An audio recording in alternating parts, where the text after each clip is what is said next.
Creio, Senhor, creio, Senhor, tudo é possível. Creio, Senhor.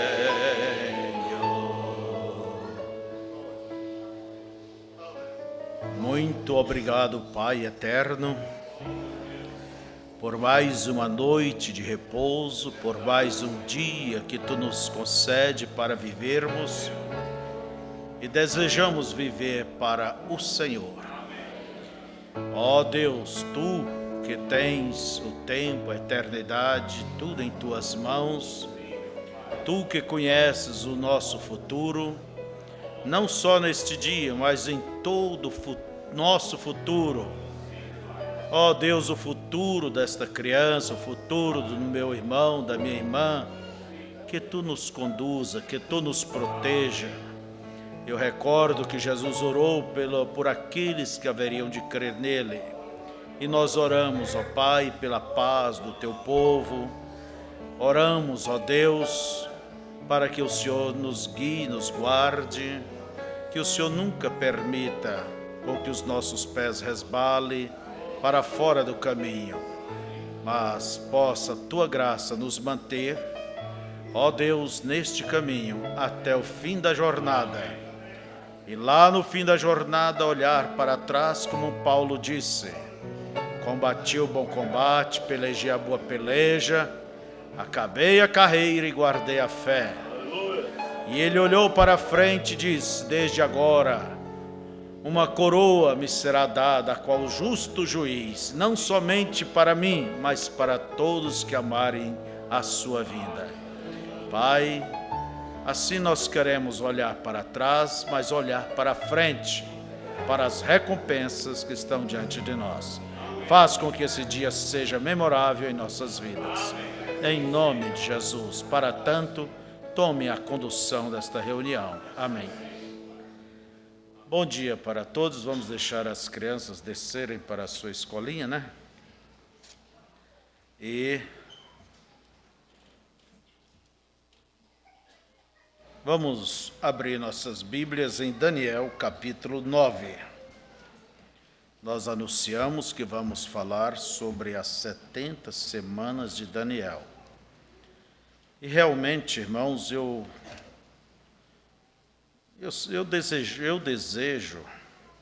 desejaria que todos tivessem interesse de conhecer mais profundamente o que Deus os tem dado. Conhecer a sua Bíblia, conhecer a mensagem. Há cristãos, há irmãos que às vezes se contentam com aquela vida superficial. Vem na igreja, canta, alegra e pensa que deva ser somente abençoado e acabou. E não procura criar raízes, quer dizer, aprofundar, meditar. Para isso você tem que tirar tempo. Meditar e olhar esses estudos. Nós temos trazido alguns pequenos estudos. Eu reconheço que não são estudos completos, profundos, porque eu não falo para gente profunda. Eu falo para o meu irmãozinho, para a minha irmãzinha, mas são coisas corretas. Eu estou somente mostrando o rumo, para que quando você ler a sua Bíblia, ler a mensagem, possa compreender. Lembra do eunuco de lá que ia de Samaria, que ia a caminho de Jerusalém para Gaza? Lendo a Bíblia, pensa bem o interesse daquela pessoa. Se hoje é difícil ler dentro de um carro, um asfalto, pneu de borracha, calcula dentro de uma carroça, entende? Roda de pau, lugar esburaqueado, deserto ainda, cheio de pedra. Aquilo, vou dizer, quase que era saltando em riba do banco e, grudado o olho na Escritura. Mostrando que é um desejo. Então Deus, olhando isso, Ele Diz: Felipe, vai lá. Ei, você entende o que lê? Ele diz: como eu vou entender se não tem quem me explique? Então, quando o Felipe explicou, pronto, desanuviou as dúvidas, os problemas da mente dele. Então, nós temos tido aí vários estudos, eu estive dando uma olhada no nosso site, a disponibilidade que pusemos ali de ouvir as pregações. Entende? Você tem muitas coisas ali, pequenas coisas que lhe ajudarão dentro da mensagem. Então, eu quero ainda, antes de ler a Bíblia, pedir a vocês que orem pelo nosso querido e velho ancião irmão Grimm. Estamos tendo notícia que ele não passa bem. E ore até pedindo a Deus que o segure. O meu desejo é ir ali dar um abraço ao nosso velho. Ele é um dos homens que mais ajudou na obra neste país. Quando cremos nessa mensagem, o pastor Joaquim ali em Goiânia, vocês sabem, logo chegou, através de alguns que era antes, certas cogitações, voz de arcanjo, alarido, trombeta de Deus, e o irmão Grimm veio justamente ali, foi um dos primeiros estrangeiros que veio estar conosco. Eu creio que isso aí é ao redor de 73, por aí, para 74. E ele simplesmente, com aquele testemunho de falar sobre o ministério do irmão Brana, porque ele viveu com o irmão Brana, os últimos anos da vida dele, um jovem ainda, ele era o tipo da pessoa que o irmão Brana gostaria de ter um filho no ministério. Então, ele é o homem que testifica, é o testemunho pessoal, né? E ele, então, nos mostrou sobre o profeta, e mostrou e contou os sobrenaturais, que nós éramos cru, não entendia nada, nem livro, mensagens, não havia muita coisa, só as eras da igreja por ali. Mas eu sei que a turma perguntaram: isso aqui, irmão Grimm, isso aqui, como que é, como que não é? Por quê? A cabeça começa a especular, ninguém sabia nem para que lado era alarido. E ele foi mostrando confiar no ministério, na voz de Deus para esse tempo. E no final terminou, no último dia terminou. Ele mostrou que João, na ilha Patmos, conheceu todo o mistério, tinha uma bagagem imensa para pregar. Mas ele voltou para a igreja e pregou: amai-vos uns aos outros.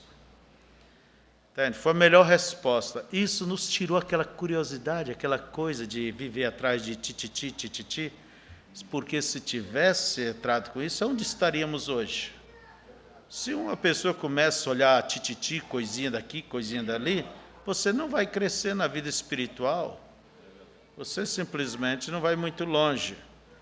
E o profeta disse: você não pode pegar um galho da árvore, o galho é correto, mas se você for muito por ele, você vai cair, lá nas pontas a coisa vai enfraquecendo. E por mais que você chegasse na pontinha, na última folha, ela é como uma folha de papel, que você poderia partir 1000 vezes. Você teria o lado direito e o lado esquerdo. Quer dizer, sempre haveria questionamentos ainda. Então a gente tem que ir, como diz, pelo meio tronco aí, pelo geralzão, pisando os galhos forte, vamos indo, não é certo? Então ore pelo nosso velho. Eu tenho uma grande consideração, amor por ele, quando eu me operei. Ele, que é um homem que é no mundo inteiro, é convidado, tem centenas de convites em países. Ele deixou tudo e veio me fazer uma visita pessoal. Eu achei isso uma grande coisa, né? Então, eu desejaria de ir lá. E tem já 4 anos que ele está me esperando e não acho tempo. Não tem achado tempo. Também, vamos ler as Escrituras, tem muito o que falar hoje. Daniel 9, vamos começar com o verso 24. Eu espero que vocês anote, leia. Quem trouxer sua caneta, tudo bem, sua cópia, seu caderno, vocês aí pela internet, pare um momentinho e dê atenção. Verso 24. O anjo Gabriel disse a Daniel: 70 semanas estão determinadas sobre o teu povo de Daniel, os judeus, e sobre a tua santa cidade, Jerusalém, né? Para extinguir a transgressão e dar fim aos pecados, e para expiar a iniquidade, e trazer a justiça eterna, e selar a visão e a profecia, e para ungir o santo dos santos. Quer dizer, 70 semanas teria que transcorrer até que houvesse essa restauração de Israel, para expiar a transgressão, trazer justiça eterna, ungir o santo dos santos. Agora vai explicar sobre essas 70 semanas, como que ela está dividida. Sabe e entende, desde a saída da ordem para restaurar e para edificar Jerusalém, até o Messias, o príncipe, 7 semanas. E 62 semanas. As ruas tranquilas se reedificarão, mas em tempos angustiosos. E depois das 62 semanas, será tirado o Messias, e não será mais. Quer dizer, o Cristo seria morto, né? E o povo do príncipe, que é Roma, que há de vir, destruirá a cidade e o santuário, e o seu fim será com uma inundação, e até o fim haverá guerra, estão determinadas assolações. Verso 27. E ele firmará um concerto com muitos por 1 semana. Olha o que acontece com essa semana. E na metade da semana fará cessar os sacrifícios, as ofertas, manjares, e sobre as asas das abominações virá o assolador. E isto até a consumação, e o que está determinado será derramado sobre o assolador. Que o Senhor abençoe a sua palavra. Vamos aqui. Podeis sentar? Nós vemos aqui conosco o pastor, nosso amigo Assis. Eu estou ficando velho, esqueço, mas nunca esqueci, foi o primeiro momento, né? Foi agora. Mas, olhando este livro de Daniel, ele é como o livro era o Apocalipse, o livro de Apocalipse do Velho Testamento. Podemos compará-lo como o livro de Apocalipse do Velho Testamento.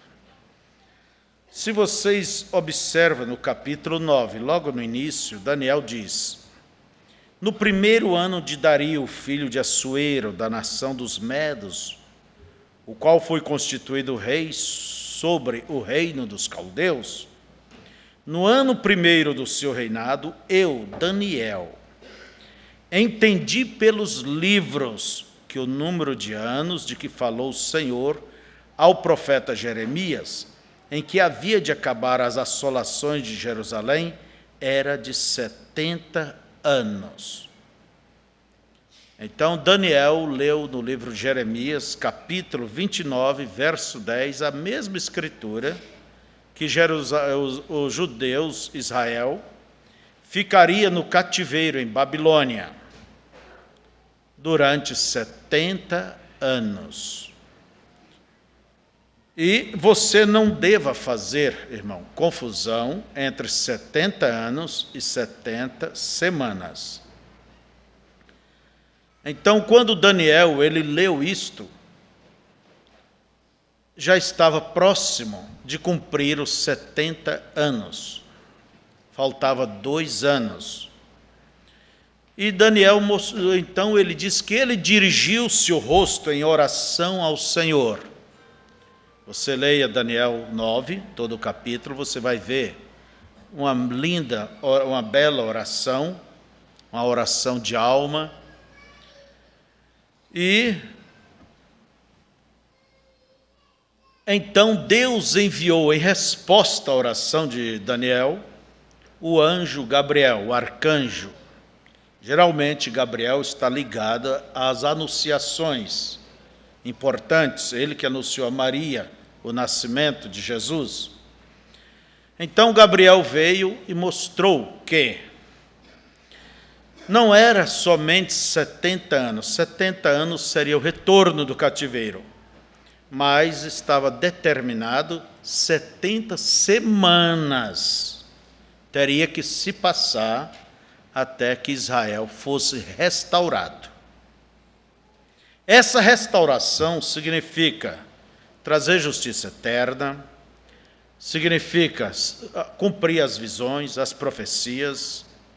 Esta restauração significa ungir o Santo dos Santos, que vocês sabem é o templo milenial falado por Ezequiel.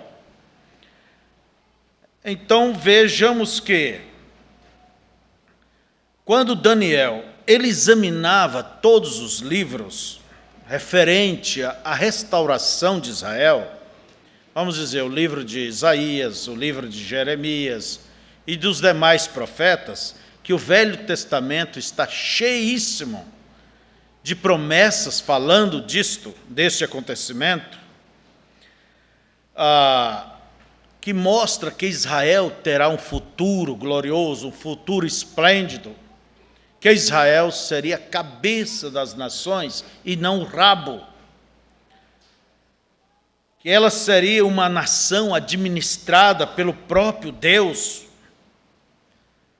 Agora, Daniel, como um homem inteligente e realista, ele podia ver o momento presente do seu povo. Eles estavam cativos, sob um governo estrangeiro, nem mesmo estava na sua própria terra, não tinha nem pátria. Nesse período, a terra de Judá estava entregue, vamos dizer, para as cobras, para a capoeira. E mais ainda, e Daniel, olhando o que Deus lhe havia falado, quando ele interpretou o sonho para Nabucodonosor, quando Nabucodonosor viu no seu sonho aquela estátua representando o templo dos gentios, e que haveria mais 4 reinos, e Daniel ele podia entender que eles estavam debaixo do segundo reinado, que era o persa. Passou o babilônico, agora estava o persa. Como que Israel poderia ser restaurado em seu esplendor? Por isso que ele entrou em desespero e foi buscar Deus. É o que todos devem fazer. Quando você tem uma dúvida, ao invés de ficar cogitando, murmurando, questionando, adicionando ideias e clicando aqui e ali e indo, você deveria resolver suas dúvidas com oração. Isso sim, tem resposta certa. Não será a resposta de uma caixinha de fósforo, um quadrozinho formado pelas suas próprias ideias. Então Daniel viu que como será isto? Jeremias diz que nós retornaremos. E Israel vai ser o quê? E olhava as grandes profecias, porque na verdade o ser humano sempre gosta de olhar as coisas boas, as coisas maravilhosas. É a caixinha de promessa. A Bíblia é caixinha de promessa. Não tem caixinha de chicote, só de promessa. Não é certo? Então Daniel ele foi orar. Como pode ser isso? Daí o Gabriel veio e disse para ele que teria que passar 70 semanas. Depois dos 70 anos, viria 70 semanas para que Israel fosse restaurado. Aí você entende a preocupação do judeu até hoje. Mesmo Jesus ali de pé, explicando para os irmãos que eles fossem a Jerusalém, esperasse o poder do céu. Olha a preocupação. Senhor, será neste tempo que vais restaurar o reino de Israel? Quer dizer, não está preocupando com o que precisava, está preocupado com aquilo que não precisava. Jesus diz: não vos compete saber os tempos e as estações que o Pai estabeleceu pelo seu próprio poder. Quer dizer, o que vocês precisam agora é do poder. Vai a Jerusalém, lá vocês receberão. Mas a pergunta era a mesma questão, e é até hoje a mesma questão para todo judeu, que aguarda ansiosamente a restauração do seu povo. E Jesus disse que Jerusalém, que representa a nação israelita, será pisada até que o tempo do gentio se complete. Quando se completa, então, aquela pedra tirada sem mão, aquela pedra de Daniel, destruirá toda a história gentílica. E então Cristo, que é esta pedra, formará um reino. Pedra quer dizer o reino. Um reino que será estabelecido por toda a eternidade.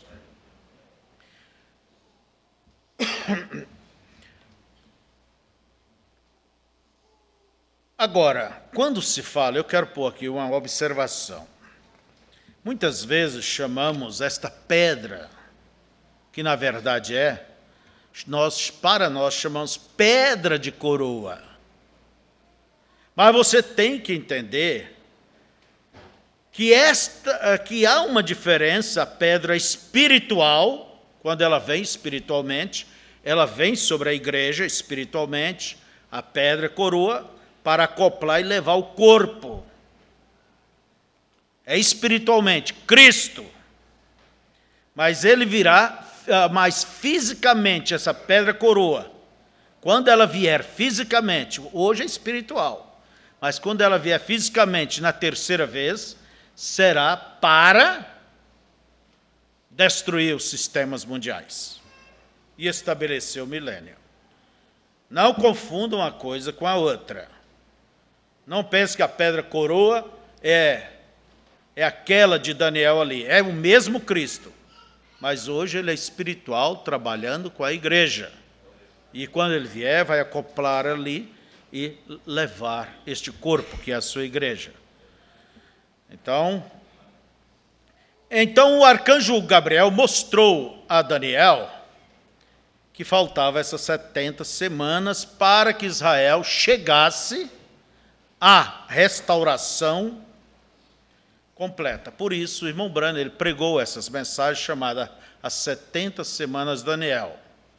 O propósito da visita de Gabriel, o sexto propósito, né? Sexto propósito desta visita, qual era? Extinguir a transgressão. A restauração de Israel consiste nisso. Extinguir a transgressão, dar fim aos pecados, expiar a iniquidade, trazer justiça eterna, selar a visão e a profecia e ungir o templo. E ungir o Santo dos Santos, que é o templo milenial. Eu pergunto, isso já aconteceu, essas coisas? Não. Então, a pedra ainda não veio. Eu tenho um gráfico, nós vamos mostrar esse gráfico a vocês e tentar explicá-lo. As 70 semanas, elas estão divididas em 3 partes. Primeira parte, de 1 semana. A segunda parte é 62 semanas. E a terceira parte, 1 semana. Então, a primeira parte é 7 semanas, 62 semanas e 1 semana. Agora, 1 semana tem quantos dias? 7.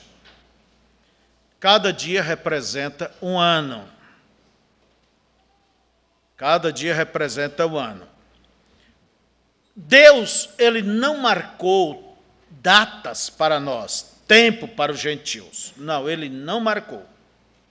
Mas para Israel nós vemos que Deus determinou datas, tempos e todas as coisas. Por isso, irmãos, temos que valorizar, você deve conhecer o trabalho de Deus com Israel, o plano de Deus com Israel, o plano da salvação, porque estamos incluídos também dentro deste plano. Domingo passado nós procuramos, vamos dizer, dar uma pincelada na história de Israel, é coisa que muitos nem mesmo entendem. Hoje chamamos judeus, é a mesma coisa, devido à tribo de Judá, mas é o velho Israel. E nós trouxemos aí uma pincelada sobre a história de Israel. Para quê isso? Para te dar entendimento, para que hoje você veja essa escola, então você possa entender melhor. Por isso eu digo, volte, se você não ouviu, não entendeu, volte a ouvir a fita da semana passada, domingo, a escola. E ouça esta, então você vai ter um quadro completo, um quadro melhor. Deus, ele não marcou tempo para nós, gentios, mas para Israel ele marcou. Por isso, disse o profeta, Israel é o nosso calendário. Você quer saber o dia do que estamos? Olhe no calendário. Você quer saber as horas? Olhe no relógio. Quer saber o tempo em que nós estamos vivendo nos planos de Deus? Olhe em Israel. Vamos dar um exemplo. Por que Israel está em sua terra novamente? Não sabe você que a Escritura nos diz que nos últimos dias Deus congregaria Israel de todas as nações por onde ele tinha espalhado? Por que Eichmann, Hitler, Mussolini, Stalin, essa gente pressionou os judeus a ponto das nações reconhecer que eles precisavam de um cantinho deles? Muitas partes de terra no mundo lhes foram oferecidas, mas eles preferiram o quê? A terra dos seus ancestrais. O que é isto? Era Deus forçando Israel a voltar à sua terra. Porque se a vida fosse boa, como era, antes de Hitler ali na Polônia, eles nunca tinham saído. Vê se os judeus americanos, brasileiros voltaram para Israel. Voltaram os que estavam pressionados pela política desses países, do mundo afora, pelos muçulmanos. Mas essa pressão era para Deus forçar o seu povo. E sabe o que diz o profeta? Que era a carinhosa mão de Deus trazendo de volta Israel. 6 milhões de judeus indo para virar sabão e combustível. Hitler foi isso que fez. Se Israel estivesse muito bem ali no Egito, comendo do bom e do melhor, vocês acham que eles iam querer sair? E você vai querer sair com tanta coisa boa? Irmãos, o remédio sempre foi aperto. Eu vejo isso aí. Por isso, o profeta nos avisa sobre o que vai vir. Vai vir. Jesus, ele disse aquela parábola da figueira. Só que não passaria geração que visses a figueira brotar. A figueira é Israel. E quando essa figueira brotou, se tornou a nação? No ano 1948. Eu não sei o dia, quem sabe? Foi maio, né? Vemos o março aqui também. Então vejamos, irmãos, hoje Israel é uma nação. Tem a sua bandeira com a mais velha do mundo, com a estrela de 6 pontas, a estrela de Davi, tem a sua moeda própria, e está representado nos grandes organismos mundiais, na ONU e assim por diante. Então você tem que entender o papel de Israel dentro do plano redentor, porque Jesus disse, não passará geração. Que geração? Que visse Israel brotar. Você pode dizer, mas pastor, a geração dura 40 anos. Mas é aquela gente que viu Israel brotar. Já estão bem velhinhos. Então veja, e os últimos estão já indo. Quer dizer que a coisa não passará disso aí. Nós estamos batendo nas portas do arrebatamento. Essa é a verdade. Você tem que entender o plano de Deus com Israel. Como eu digo, senão você não entende muito da Bíblia. Então, dentro deste plano de Deus com Israel, é o que eu quero mostrar para vocês, aonde nós fomos inseridos, aonde fomos colocados dentro deste plano. Deus fez uma abertura,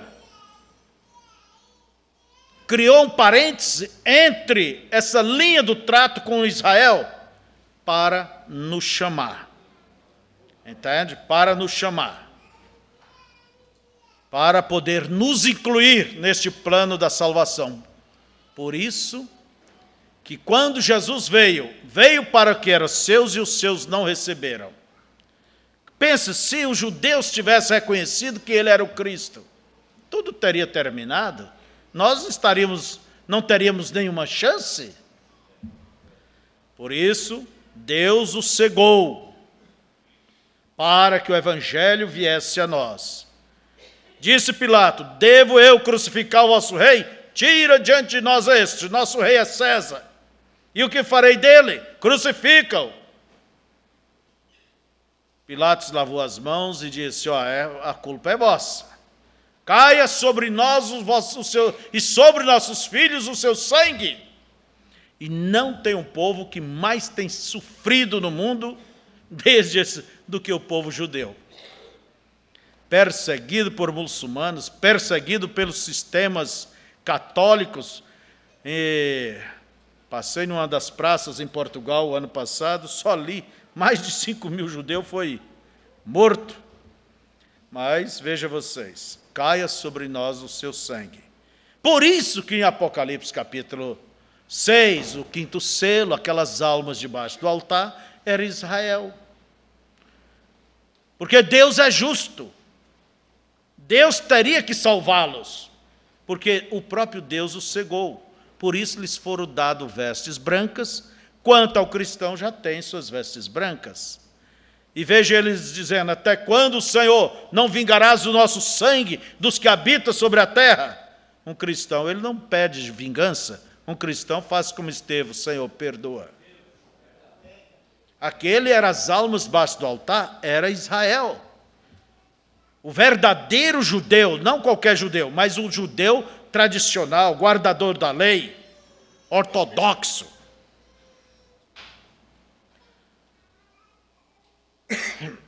Por isso, nós queremos mostrar a vocês aonde fomos inseridos. Então, eu quero falar sobre essas 70 semanas de Israel, essas 70 semanas que teria que passar. Agora, eu vou falar dentro da minha compreensão. Entende? Dentro da minha compreensão, até onde Deus me tem dado essa revelação. O profeta falou sobre isto, vocês podem ler, e nós estaremos aqui trazendo algo dentro da nossa compreensão. E você nunca entenderá 70 semanas de Daniel, mesmo quando você lê ali, sem pergunta e resposta sobre os selos, quando o profeta mostra claramente que a última semana foi partida, quer dizer, ficou a metade de um lado, a metade do outro, e Deus fez um pacto, entende? Com um povo. Então, é o que nos diz as Escrituras aqui, ó. E na metade da semana, e ele firmará um concerto com muitos. Então, Deus fez isto nesta semana, nesse tempo. Vamos entender, entre essas duas metades. Vocês têm ali o mapa, e de acordo com o mapa, eu vou explicando, mas vocês deem atenção aqui, depois eles vão mostrar. Vamos ali ao mapa. O Maxwell pode deixar no gráfico, bem pertinho. A primeira etapa ali, vocês veem os 70 anos de cativeiro, que durou do ano 606 quando Nabucodonosor conquistou Israel, até o ano 536. Foi o que disse Jeremias. Então, os 70 anos de cativeiro está ali. E os 70 anos de cativeiro não tem nada a ver com as 70 semanas. Nós vemos que as 70 semanas, a primeira etapa delas são 7 semanas. E nos diz a Escrituras, as 7 semanas seria gasta para em quê? Para edificar Jerusalém, para edificar as ruas e as tranqueiras, o muro e as portas, né? E assim por diante. Quer dizer, seria a restauração natural do templo, das ruas, das praças e dos muros com suas portas. 7 semanas. O que é 7 semanas? O que daria 7 semanas? 49 anos. Desde a saída da Horde, desde que o rei Ciro ordenou que Israel voltasse. Quando foi esta Horde? Ano 538. Vocês, judeus, podem voltar para a sua terra. Os judeus, até se prepararem, gastaram 2 anos. Por isso que o cativeiro, pode ver que há 70 semanas, ela sobrepõe a 2 anos dentro dos 70 anos. Então, do ano 538, e quando terminou essas 7 semanas? 445. No ano 445. Agora, se você fizer a conta de 538 para 445, esses são os anos antes de Cristo, AC, você vai encontrar que há 93 anos, não 49. E quer dizer, falta 44 anos. Daí você diz, e o que foi feito destes 44 anos? Na verdade, na minha visão, é isso aqui. Não se contabiliza o tempo que esteve parado. Por exemplo, quando o templo começaram a construir o templo, foi no ano 520, quer dizer, já havia passado para 38, né? Já havia passado 18 anos. Não se conta esses tempos parados. Você leia o livro de Esdras, o livro de Neemias, você vai ver que os samaritanos, os governadores ao lado, impediram, foram queixar para o rei da Pérsia, suspendeu o trabalho. Então, é justamente por aí. Não se conta este tempo, mas a Bíblia é exata. Então, a reconstrução teria que, não só do templo, mas teria que arrumar as praças, as casas, os muros, teria que fazer tudo. Quando Israel voltou do cativeiro, no ano 536, eles voltaram sob o comando de um príncipe, entende? De sangue real, chamado Zorobabel. Zorobabel. Foi através de Zorobabel e mais alguns, e eles foram animados pelos profetas Ageu e Zacarias, que eram contemporâneos deles. Observe as profecias de Ageu e Zacarias.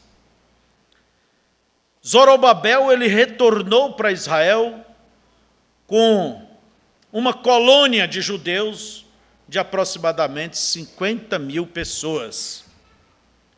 42 mil e poucos judeus, e mais os servos e servas, e alguns que não puderam provar os seus nomes, então se totaliza ao redor de 50 mil pessoas. Foi a primeira colônia de judeus que depois do cativeiro. E eles enfrentaram todos esses problemas. E mais tarde, pararam o templo, Deus animava, mandava que construísse, que fosse adiante. Mas mais tarde nós vemos que veio Esdras e Neemias. Entende? Esdras e Neemias. Quem foi Esdras? Ele foi um sacerdote, um escriba judeu.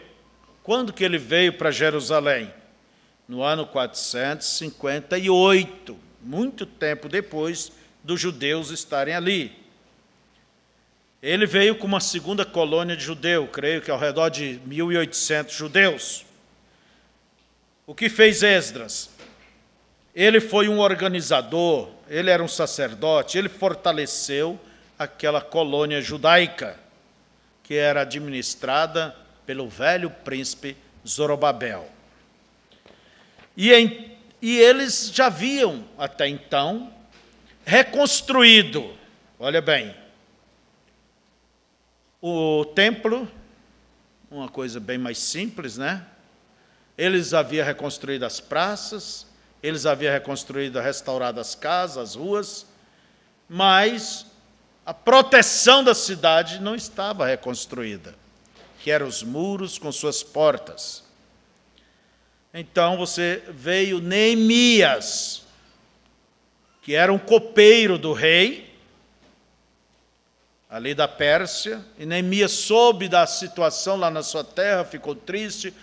O rei perguntou: por que você está triste? Ele contou o caso, e o rei permitiu que ele fosse, e ele foi como um governador, para governar aquela terra. Neemias, ele veio no ano 445. E o que fez Neemias? Neemias, então, restaurou os muros com suas portas. Lembra que a Bíblia diz ali, enquanto a mão estava na colher, a outra estava na espada? Parece que tem que ser igual hoje, viu, irmãos? Enquanto se trabalha, se cuida. Eles completou, levantou o muro, e foi algo rápido. Se eu não me engano, foi 25 dias ou 3 meses, uma coisa assim. Foi uma coisa muito rápida. Aí sim, terminou as 7 semanas, porque tinha que construir o muro e restaurar as portas também. Então, enquanto isso não foi feito, estava correndo o tempo. Repetindo aqui, as 7 semanas dá 49 anos, seria 49 dias. Veio do ano 538 a 445. Daí a Escritura diz, 62 semanas depois das 7, né? Até o Messias. A cronologia é exata. É exata. Quer dizer, para o Cristo vir, estaria faltando quantos anos? 62 semanas, daria 434 anos. 434 anos. Mas você diz, mas irmão Febrônio, a Bíblia diz que mas, na realidade, Jesus nasceu no ano 4, antes da nossa era. E nós temos ali a data de 445 anos. Então, ficou faltando quantos anos? Menos 434. Você pode ver que logo nós temos os 4 anos da vida de Jesus, que nasceu antes, você vai diminuindo, vai mostrar 438 para 400 e... Falta 11 anos, na verdade faltou 11, faltou 11 anos, mais 11 anos, de 434 para 445, eu estou me perdendo na matemática, né? De 434 para 445, dá 11 anos. 434 é 62 semanas. E a realidade, temos ali 445 anos. Então, aonde está esses 11 anos? 4 anos foi... Jesus nasceu antes da nossa era. 4 anos, quer dizer, já vem para 7. E aonde está esse 7? 7, 8. Nós não temos a data precisa, porque varia aí ao redor de 1 ano, 2 anos, por aí assim. 1 ano varia. A diferença está no calendário. No calendário. O calendário judaico é 360 dias. E o nosso calendário é o quê? 365 e 6 horas. Você pode fazer a conta, tirando todo esse período de anos, essa adição de 5 dias e 1/4, você vai encontrar justamente aí ao redor de 8 anos. Eu já fiz essa conta. Então, fecha exatamente. Depois da restauração do templo, até o nascimento do Messias, vocês podem ver a estrelinha ali, 62 semanas. Nós temos, então, 7 semanas, já sabemos, foi a reconstrução. 62 semanas é até a chegada do Messias. Não é certo? 7 com 62 dá quanto? 69, tá certo? Dá 69. E a última, o que está faltando? A última semana. Aonde ela se aplica? Aonde ela se aplica? Ela se aplica, pode ver, que a última semana ela partiu no meio. Qual é a metade de uma semana? 3,5. O que foi esses 3 anos e meio? Foi o ministério de Jesus Cristo. Mas então, pastor, não se leva em conta aqueles 30 anos da vida de Jesus? Que ele... Não se leva em conta. A Bíblia está falando, o profeta mostra tudo e a Bíblia nos fala, é sobre esses 3 anos e meio. O Cristo se manifestou, cumpriu o seu ministério. Jesus começou o seu ministério lá ao redor do ano 26. Durou 3 anos e meio. E pelo ano 30, então ele foi morto. No ano 30.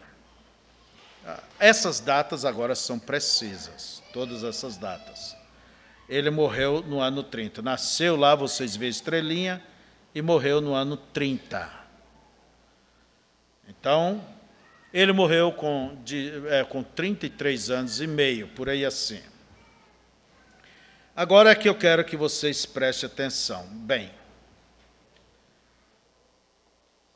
quando Jesus foi rejeitado, olha bem, Jesus foi rejeitado, pelos judeus o evangelho veio para nós. Vocês agora observem as 70 semanas, aliás, as 7 eras da igreja.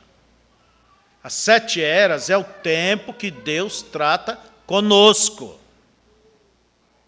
Veja só, a oliveira foi arrancado o seu galho e fomos enxertados. É nesse período, as 7 eras da igreja. Então, houve uma interrupção do trato de Deus com Israel para dar oportunidade para nós, os gentios. Isso é maravilhoso, irmão. A grande revelação que Deus trouxe pelo nosso mensageiro está justamente aí. Porque todos os demais podem vir contando as semanas, pode vir. Mas o assunto é que nenhum deles vem à metade da última semana, como o ministério de Cristo. E depois do ministério de Cristo, quando ele morreu na cruz, veja, a graça veio para os gentios.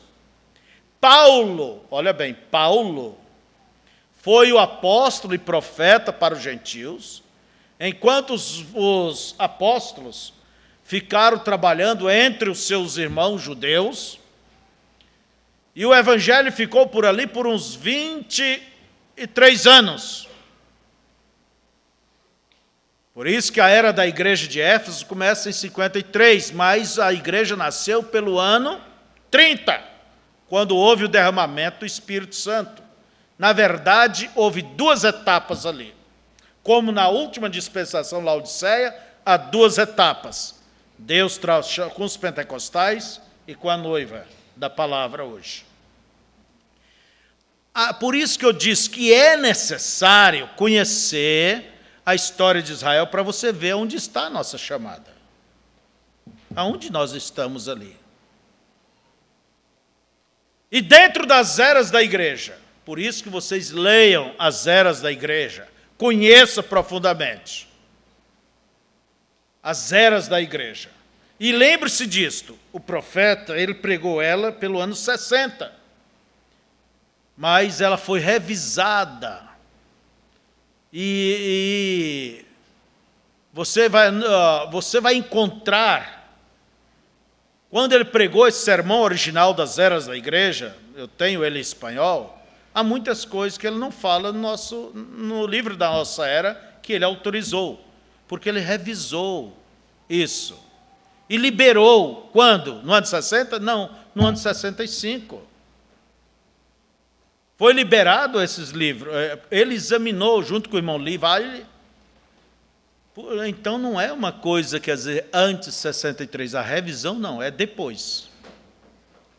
Por isso que o profeta não deixou sair antes, porque com a revelação veio muitas coisas e ele inseriu ali dentro. O livro das eras da igreja tem toda a base está ali. De uma maneira simplificada. Tudo que nós cremos está tudo ali. Ó. Se você não conhece as eras, você não vai conhecer o plano de Deus conosco, com os gentios. Muito menos se você não vai entender os selos. Você não vai entender trombetas, você não vai entender nada. É necessário conhecer as eras da igreja. E qualquer um que conheça estas mensagens, as eras da igreja, francamente, conhece muito mais das Escrituras do que qualquer professor de teologia do mundo inteiro. Eu não digo desse país, do mundo inteiro. É necessário conhecer as eras da igreja. Agora, em que tempo nós estamos nas eras? As eras são 7 eras. Éfeso, Esmirna, Pérgamo, Tiatira, Sardo, Filadélfia e Laodiceia. Apocalipse, capítulo 1 até o 3. Aquelas 7 cartas para as 7 igrejas da Ásia, que foram tomadas como um exemplo espiritual, porque a religião, a política, a parte financeira ou intelectual representava características espirituais de nossa era. Por exemplo, a última, que é Laodiceia, significa este nome, direitos humanos. Quando que começou a badalar essa questão de direitos humanos? Foi no governo de Jimmy Carter. E hoje é direitos humanos, direito do povo. Porque Laodiceia significa isto. E ela aponta para os nossos dias. A religião, Laodiceia era uma cidade científica, tinha escolas de medicina, era uma cidade riquíssima. É o tempo nosso de hoje, rico, intelectual. Então tivemos a primeira era, Éfeso, Esmirna, Pérgamo, Tiatira, Sardo, Filadélfia e a última, Laodiceia. 7 mensageiros para cada dispensação. Paulo, mensageiro para a era de Éfeso, o apóstolo para os gentios, né? Paulo, Irineu, Martim, Columba, Lutero, o 5º mensageiro para a 5ª dispensação. Wesley, o 6º mensageiro. Temos a 7ª mensagem, começou com o movimento pentecostal. No Brasil foi Daniel Berg, Vingre, ali por Belém do Pará, trazendo curas, cura, visão, profecias, interpretações. Mas agora até católico fala língua por aí. Entende? Mas a águia está lá na frente comendo uma revelação para este dia. Então vocês observam qual o tempo que nós estamos vivendo na dispensação de Deus. A última era, que termina com o arrebatamento. Até você vê ali um homenzinho com a mão levantada, né? Simbolizando o arrebatamento. Simbolizando o arrebatamento. Então, na metade dessa última semana, porque a metade diz, a metade da última, ele fará um concerto com muitos. Deus está fazendo um concerto com todos nós. Com os gentios. Por quê? Os gentios esperarão por ele. Fui chamado por um povo que não me conhecia. E eu disse, eis-me aqui. E Deus disse para Israel, eu vos meterei em ciúmes com outras gentes. Você vai ali em Israel e fala de Deus, o judeu pensa que Deus é só dele. O pastor Rosco esteve, eu sei que uns irmãos da África do Sul esteve ali diante, foram visitar Israel, estava na frente ali do Muro da Lamentação. E você encontra aqueles judeus ali, capa preta e chapéu, e lendo, e se balançando, e orando. Eles é o povo mais religioso que tem. E os irmãos ali, que é bem barulhento, né? Começaram a louvar a Deus e gritar e pular. E sabe o que aconteceu? Um rabino judeu veio lá e gritou para o povo dele, falou, vocês vão permitir que esses gentios louvem o seu Deus melhor do que vocês? E pronto, virou uma festa só. Mas é isso, esse é o nosso tempo. É conhecido como a graça. Veio por Cristo e termina com o arrebatamento. 7 dispensações, 7 chifres no cordeiro. Cordeiro é o animal de sacrifício, chifre representa a igreja, e um olho em cima de cada chifre, representando os 7 Espíritos de Deus, que são 7 mensagens, por Paulo, por Irineu, por Martim, por Columba, por Lutero, e por Wesley, e por o irmão Branham. Ele é o 7º mensageiro da 7ª era. E 7 é o número de perfeição. Não há 8ª era. 7. Não existe 8ª, é só 7. E ela termina quando? Começou por volta de 1906. Mas qualquer hora, pode ser hoje, pode ser esse ano, pode ser o ano que vem. Você tem que viver preparado. Se a tua preocupação não é o arrebatamento, você está fora de sintonia com Deus. Porque o próximo passo de Deus, disse o profeta, é o arrebatamento. E quando se fala em arrebatamento, se fala em preparação. Se fala em casamento para a moça, ela vai preocupar com o enxoval dela. Essa é a atmosfera que você deve viver. Deve ser incluído nessa atmosfera da vinda de Cristo. Então veja, quando acontece o arrebatamento, eu já me perdi aqui nas minhas notas, né? O arrebatamento é a subida da igreja de Cristo, chamada noiva. A noiva. E a Bíblia diz, o restante dos mortos não reviverão até que passe 1000 anos. Porque o juízo final, para o juízo final haverá a ressurreição dos justos e injustos. Mas isso será depois do milênio.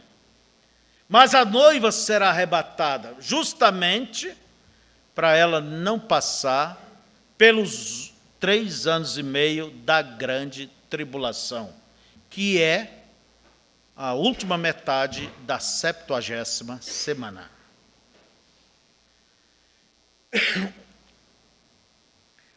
Com o arrebatamento, então, o sangue de Cristo, vamos dizer, o poder da salvação que temos no Calvário, o perdão de nossos pecados, então cessa. Cessa, a porta se fecha, e o Evangelho vai voltar para Israel. Para Israel. Através daquelas 2 testemunhas de Apocalipse 11, que é Moisés e Elias. Eles cerrarão os céus para que não chova. Quem fez isso? Elias. Eles trarão todas as pragas quanto quiserem sobre a terra. Quem fez isso? Moisés. E no livro de Zacarias fala dessas 2 figueiras. Se você falar para o judeu que Jesus é o Cristo, ele vai te dizer, então, quando vier nossas 2 testemunhas, elas nos dirão. O arrebatamento acontece. Agora vocês observam aqui ainda, quando Jesus morreu no ano 30, essa linha amarela aí, ela foi até um pouco mais, até o ano 70. Ela representa a Israel. Quando no ano 70, Jerusalém foi destruída. E eles voltam justamente um pouquinho antes do arrebatamento. Vocês veem essa parte amarela aí, na última era, que é de Laodiceia, porque no início do século passado, as primeiras pessoas começaram a retornar a Israel. Então, eles retornam antes que a igreja seja tomada. Quando a igreja for tomada, o evangelho seguirá para Israel. Então vocês vejam, irmãos, aí está, aonde estão as 7 eras da igreja. Você tem que entender, não só as eras, mas em que ponto ela está neste grande plano de Deus para com Israel. Agora, vamos falar da última parte da 70 semanas, que é os 3 anos e meio. Não é certo? Quando se cumprirá isto? Presta minha atenção aqui. Quando vai se cumprir? Depois do arrebatamento. Ninguém sabe quando isso vai ser. Será no período de grande tribulação. Será no período da grande tribulação. São 3 anos e meio. O período da grande tribulação. O que fará esta grande tribulação? É o juízo temporário de Deus sobre as nações do mundo. Será a desorganização dos sistemas mundiais atuais. É aquela pedra, vocês podem ver, essa estátua, representando a estátua do sonho de Nabucodonosor, cabeça de ouro, peito de prata, o ventre de cobre e as pernas de ferro e os pés mistura de barro e ferro. Então, isso representa o tempo dos gentios, essa estátua. E pode ver a pedra vindo para bater no pé dela. E essa pedra é Cristo. E quando esta pedra virá? Depois do arrebatamento. Durante aqueles 3 anos e meio, desfazendo esta estátua. E eu pergunto a vocês, isso já se cumpriu? Isso já se cumpriu? Alguém pode dizer, mas já aconteceu isso. Olha, não vamos espiritualizar o que é natural e não vamos naturalizar o que é espiritual. Temos que saber aplicar cada coisa no seu devido lugar. Isso não aconteceu. Israel ainda está, Jerusalém será pisada, Israel ainda está sendo dominado. A América controla a economia ali. Eu achei importante, eu vendo o nosso Lula lá, quando ele era presidente, ofereceu, com toda aquela cara, né, trazer a paz, o acordo entre judeu e palestino. Eles não sabem nem por onde saem as coisas. Se o Brasil não põe um centavo ali, se a América que põe bilhões não consegue, e o Brasil que não põe nada ali? E sabe de onde começou toda essa complicação? Essa complicação começou quase 2.000 anos antes de Cristo, tem quase 4.000 anos. Foi aquela saidinha de 15 minutos com Abraão e Agar. Foi ali. E formou toda essa confusão. É isso. Há uma consequência. Ou você acha que pisar fora da linha, querer dar até a mãozinha para Deus, você não vai pagar caro por isso. Com a interpretação própria, isso há um preço, tem que pagar. Quem faz sua polenta, que coma. Então vejamos que é uma confusão. E o problema ali, Israel e os palestinos, os árabes, sabe onde está o problema? Religião. É religião. Que os muçulmanos dizem que Deus não é só deles. Os muçulmanos, eles têm Abraão como seu pai, eles têm Isaac, eles creem nos profetas, entende? E a coisa é só religião. Tirar essa religião ali não teria problema nenhum. E Deus diz que nos últimos dias ele faria de Jerusalém um peso para as nações. Mais da metade das decisões da ONU sempre está ligado a Israel. Você não pensa, porque Israel hoje está em sua terra, tem seu ministro, tem seu parlamento, tem isso, tem aquilo, que ela é livre. Não. O destino das pequenas nações é regido pelas maiores. Jerusalém está sob o domínio dos judeus hoje. Não. Quem disse que a velha Jerusalém está?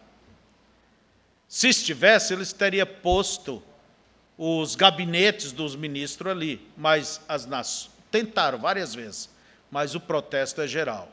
Jerusalém declarado como um patrimônio da humanidade pela Unesco. Claro que alguém tem que cuidar ali, mas ela pertence aos povos, aos judeus, aos cristãos e aos muçulmanos. É um patrimônio mundial. Então ela será pisada até que ela volte a ser ela mesma.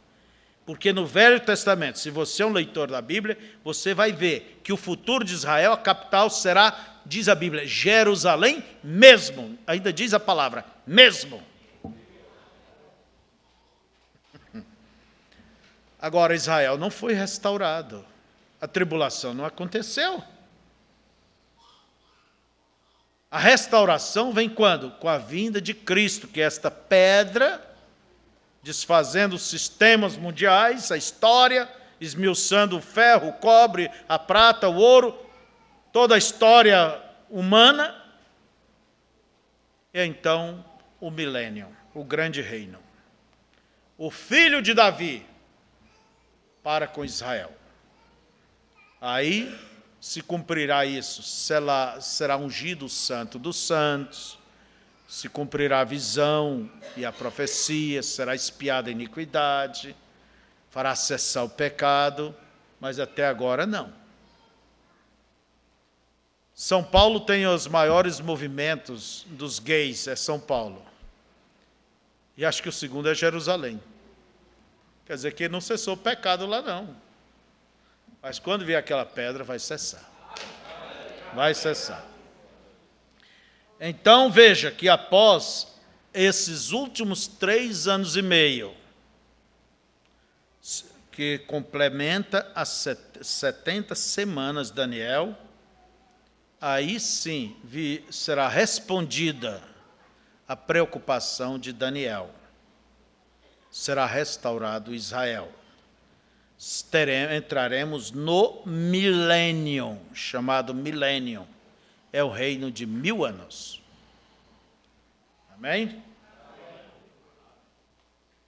A noiva, ela sobe, quero voltar aqui um pouquinho. A noiva, ela sobe justamente antes da tribulação. Por quê? Para ela não passar pela tribulação. Ela não passará. Ela é o tipo de Enoque, o 7º após Adão, que foi antes da tribulação diluviana. Noé é o tipo daqueles que são salvos pela tribulação. Mas a noiva, ela vai antes. Cristo foi julgado por ela. Ela não passa pela tribulação. Não há escrituras que diz que ela passa, porque Cristo já passou por ela. E nós vemos que as coisas estão apertando. Os sistemas mundiais, hoje tudo que você faz, a coisa já está indo para um controle. E daqui uns dias, irmão, com essa crise toda, tudo isso aí, um dia vai terminar sumindo o dinheiro do mundo e aparecendo uma moeda única. O controle, o cartão digital. Daí quem não tem, não compra nem vende. Eu quero ver como você vai receber a aposentadoria. Confia muito nisso. Hã? Por quê? Eu quero comprar isso de você. Mas qual o teu número? Eu passo o crédito para quê? Eu não tenho. Então, de dados você não quer me dar, né? E aí? É o que diz a Bíblia. Quem não tem um número, é um número desse sistema. Besta. Representa o que? Esse poder, é o sistema mundial. E o profeta mostra no 4º selo, é uma união política, monetária e finalmente religiosa. Por que religiosa? Irmãos, quem tem o povo na mão é os religiosos. Tendo o povo, tem os políticos. Tendo os políticos, tem a lei. Roma, o maior golpe que Roma... Eu já terminei meu estudo, deixa eu comentar um pouco isso. O maior golpe que Roma, o Papa, a Igreja Católica recebeu foi com Martinho Lutero. Nunca se recuperaram. Não faz muito tempo. As Bíblias eram queimadas e a coisa era perseguido. Não faz muito tempo isso. Hoje, depois que veio aquele Papa João 23, né, no ano 59, creio que foi, ele abriu a porta para o ecumenismo e criou o Vaticano II para que a igreja se adaptasse aos tempos modernos e estendeu a mão para a união, o ecumenismo, a união das igrejas. E isto forma-se a imagem da besta, não a besta, a imagem, que teria poder, falar quer dizer teria poder. É igual dizer que a Bíblia que a mulher não deva pregar, não deva falar, falar quer dizer exercer autoridade, mas a imagem da besta terá autoridade. Bem, não estamos entrando nisso, mas hoje todos os sistemas mundiais, quase todos eles, de um modo geral, estão já entrelaçados. O que falta é apertar o nó. E a eles trabalha realmente com esta finalidade. E quem é o maior é o que domina os menores. Quem é a igreja maior? E quem é que tem o dinheiro? Há pouco, eu creio que uns 5, 6 meses atrás, vocês viram o Papa lançar a sua cartada de criarem um governo mundial e um banco central mundial para controlar os bancos centrais, para que não haja esses solavancos de nações na economia do mundo. E você olha, lê as palavras, eu estive olhando. Olha, você tem que dizer, é isso mesmo, uma coisa justa, equilibrada. O canto é maravilhoso. Nós sabemos aonde a coisa vai dar, porque quem conquistará o mundo não é Rússia e nem América, Roma. Quem tem dinheiro determina. Agora, Roma não tem um fuzil, Roma não tem um foguete, um navio de guerra, mas a América tem, eles podem sustentar o status dela e da Europa. Então, nós estamos vendo esta crise, olha bem, de momento acontecendo, e ela vem há muito tempo. O profeta diz que haverá de cair o sistema de crédito, e quando ele falou, isso não estava em tanto vigor. Foi o presidente Reagan que estabeleceu isso, pelo ano 82. Mas o profeta, bem antes, já disse que cairia o sistema de crédito e voltaria o lastro do ouro. E quem tem o ouro? Quem tem o ouro? Quando começou esse problema agora, há pouco aí, essas bolhas estourarem, esses bancos falirem, eu lembro o Papa disse, também vão confiar em papel? Irmãos, nada acontece no mundo sem que o dedo de Deus não esteja ali. E você diz, por quê, irmão Febrônio? Esse terrorismo, ele tem o seu lugar. Deve derrubar as liberdades para trazer segurança. E para trazer segurança, tem que trazer controle. Tudo tem o seu lugar. Não adianta. Deus colocou um anzol na queixada de todos e todos têm que vir ali. Ó. A Bíblia passa os céus e a terra, mas ela não passa. Então, o que nos resta, irmãos, é o arrebatamento. Vocês veem essa linha aqui, verde?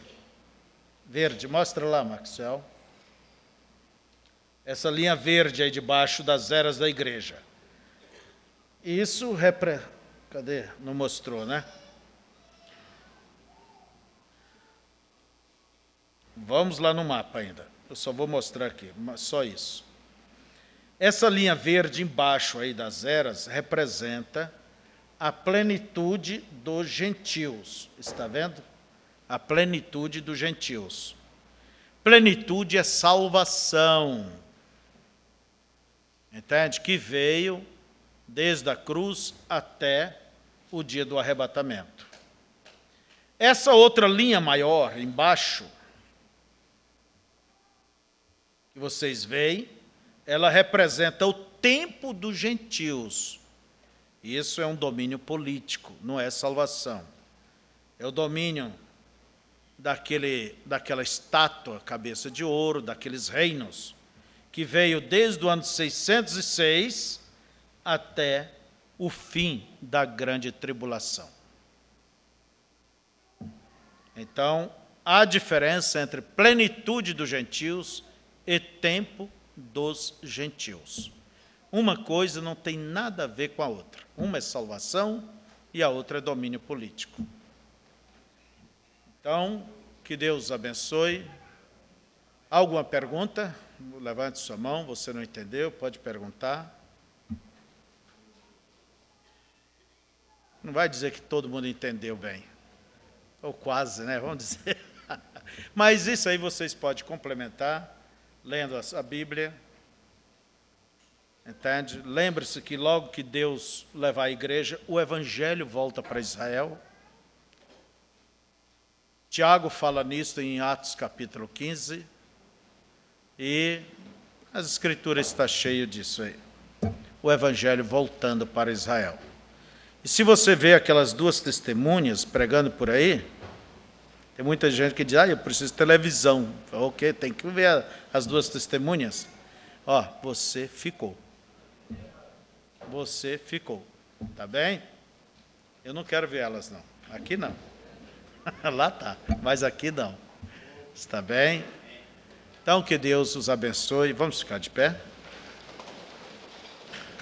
Que o Senhor vos abençoe. Pai querido, eu entrego em Tuas mãos estas palavras gaguejadas, mal apresentadas, mas que o Senhor tome e esclareça nos corações aquilo que tentamos falar, que eles possam ver com toda clareza, ó Pai, e que assim a fé deles possa se estabelecer. E nós queremos de coração lhe agradecer, quando o Senhor virou as costas para o teu povo eleito, para nos convidar, para pertencer ao teu reino.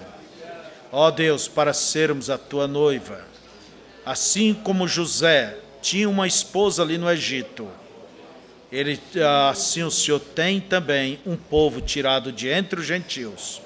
Pai, queremos lhe agradecer, porque tu tens nos chamado. Eu creio, Senhor, nesta predestinação. Pai, que o Senhor abençoe os teus filhos, tuas filhas, em todos os sentidos, o sentido natural, o sentido espiritual, abençoe sua saúde, aos seus trabalhos e a fé de cada um. Dê ao teu povo conhecimento, sabedoria espiritual, discernimento espiritual, para discernir o que é certo, o que é de Deus e o que não é. Em nome de Jesus, os recomendo a ti e que o Senhor nos dê um bom dia. Amém, Senhor. Amém. Deus os guarde. Bom dia a todos.